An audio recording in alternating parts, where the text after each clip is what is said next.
Constipation जदि आम 10 जन लोक को देखा 9 जन को कॉन्स्टिपेशन होउथिबा कि 10 रु 10 जन को आजिकली कॉन्स्टिपेशन होउछि।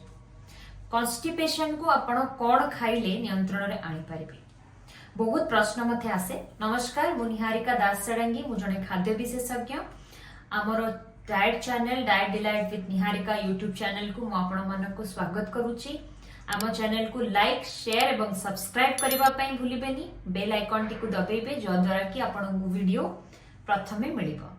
देखंतु कॉन्स्टिपेशन को दूरे रखिबा पई हेले आपण निज डाएट रे तंतु जातीय खाद्य फाइबर इनटेक बढ़ेबे।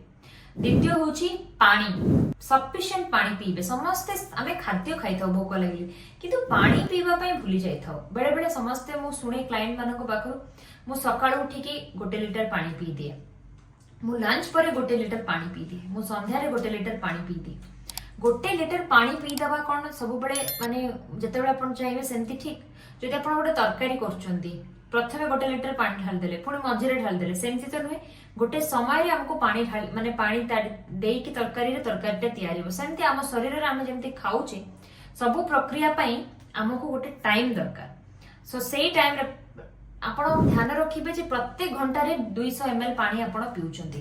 गोटे लीटर पानी बोतल को आपण प्रत्येक थरो रिफिल करी की पीबे। तो मिनिमम मु सब बडे वीडियो रे मध्ये कहिछि जे दिन को केति के पानी पीबा उचित। पानी पियंतु हाइड्रेटेड रखंतु निज शरीर को। तृतीय होची दैनंदिन भाव में आपण व्यायाम करिवे। जत्ते आपण एक्सरसाइज करूचंती व्यायाम करूचंती आपण निजर आभ्यंतरणीय अंग मानक पई एक्सरसाइज करूचंती व्यायाम करूचंती जो द्वारा कि आपनकर कॉन्स्टिपेशन केबे भी हबो नै। जत्ते लोअर बॉडी आपनकर अंटा तळकु जत्ते सब अंग रहिछि ता पई जदि आपण एक्सरसाइज करिवे आपनकर कॉन्स्टिपेशन केबे हबो नै। कोन खाइबे जेमती मु कहली तंतु जातीय खाद्य खाइबे। राति रे नॉन वेज अवॉइड करिवे, चिकन मटन एगुडा अवॉइड करिवे, अंडा माछ खाइ परिबे। जदि भी आपण नॉन वेज राति रे नउचंती सब बेले ता सहित किछि सलाड हैला किबा संतुला हैला पपया हैला परिबा हैला लाउ हैला नेबे। राति रे सोइबा और खाइबा भितरे मिनिमम 3 घंटा गैप देबे। सब बेले सोइबा पूर्व जदि 10-15 मिनिट वॉक करि परचंती भलो। सकाळे प्रत्येक दिन मलासन करिवे एवं निज डाएट रे प्रून्स जो हमरो प्लम रहुछि प्लम अंजीर ताको ड्राई प्लम ताको आपण नै परिबे। पान पत्र चोबे की खाइ परिबे।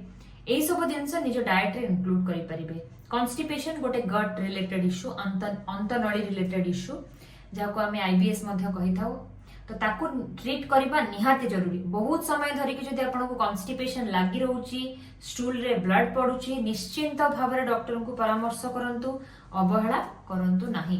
जदि आपन को कॉन्स्टिपेशन पाए डाइट प्लान दरकार हम ऑफिशियल नंबर रे एठी मु मेंशन करूची। आज ही व्हाट्सएप करिवे। एहा एक पेड सर्विस जो भी डाइट प्लान आपन को दरकार आपन नै परिबे आमे आपन को गाइड करिबु। रहिली नमस्कार।